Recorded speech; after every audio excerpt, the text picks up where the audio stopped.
Hello everybody, hi, Joan Lydia Mbeyu here. Welcome back to my YouTube channel. Today I wanted to share with you something real quick that I learned during the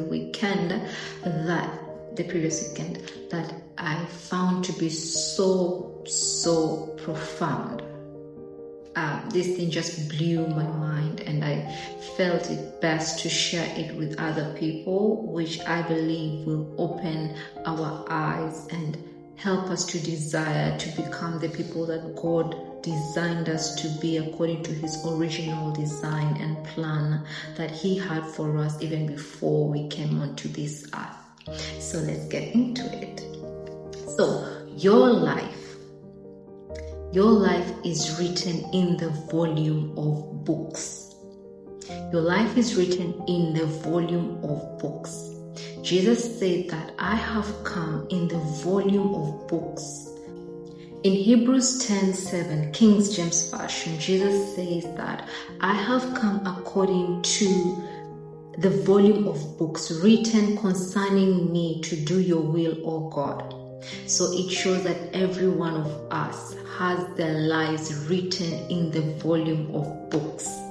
The way that we are living, the real story of our lives is that each and every one of us, there is a scroll of your life's journey. There is a scroll of your life's journey that is hidden in the depths of God. There is a scroll of your journey on this earth from the moment you took your first breath that is hidden in the depths of God. And your story is so elaborate that it cannot be poured into one strip of time.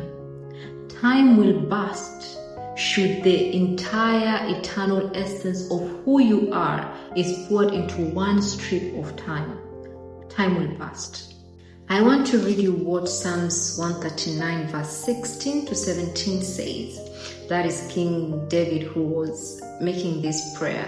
He says, your eyes saw my unformed substance, and in your book all the days of my life were written before ever they took shape. How precious and weighty also are your thoughts to me, O God. How vast is the sum of your thoughts unto me. If I could count them, they would be more in number than the sand. This is King David who says that, how vast are your thoughts for me? If I could count them, they would be more in number than the sand.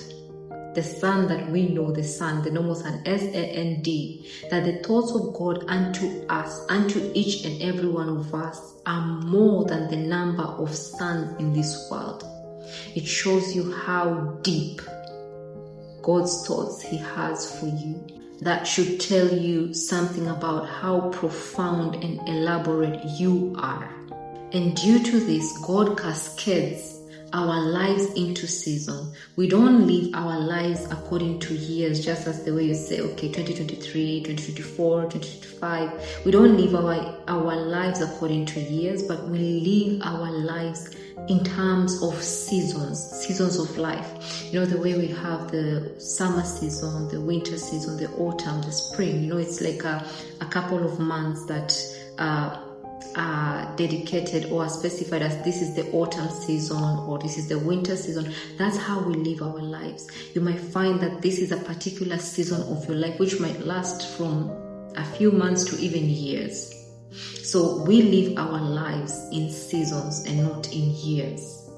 And you may see a disjointed story from your life, that your life is not connecting from one season to another, but from the moment you took your first breath, when you came out of your mother's womb, God has been connecting those dots from your past to your present to the future that He has in store for you. Your life is telling a story.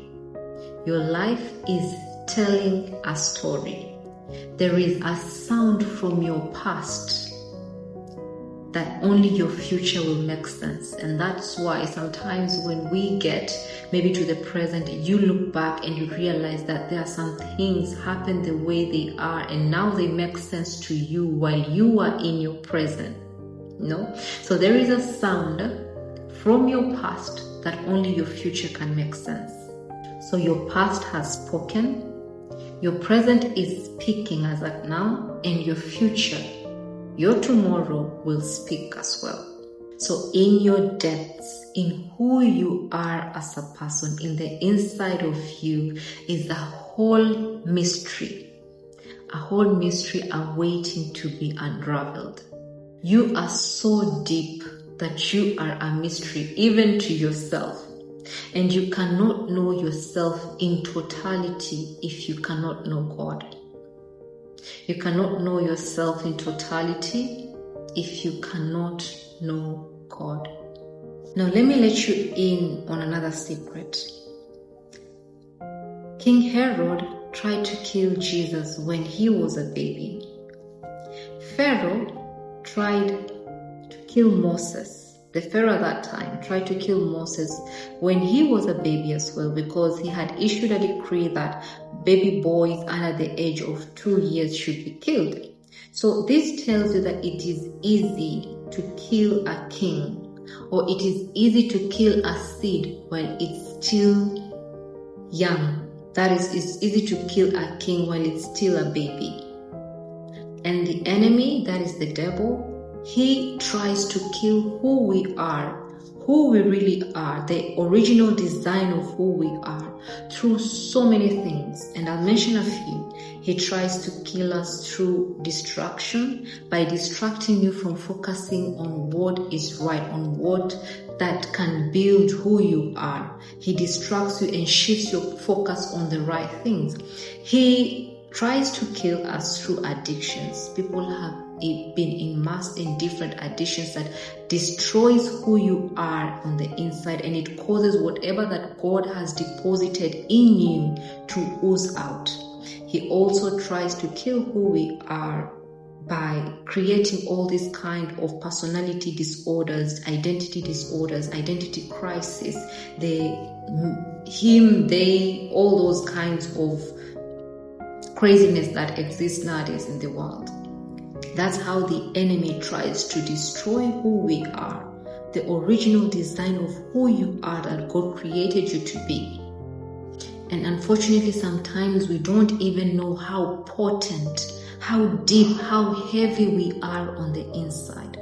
And unfortunately, the enemy can sense it. Even if you do not know who you are or who God has called you to be, the enemy can sense it. And that's why he'll try to do everything and anything to destroy who you are, to distract you from knowing who you are. And this is because the enemy knows if he lets you know who you are, you will cause havoc to his kingdom. And that's why he will do everything to not let you know who you are. And it's so sad because many of us are walking out here, but we do not know how powerful, how deep, how potent, how heavy you are, who you are, the person that God created you to be, how potent you are.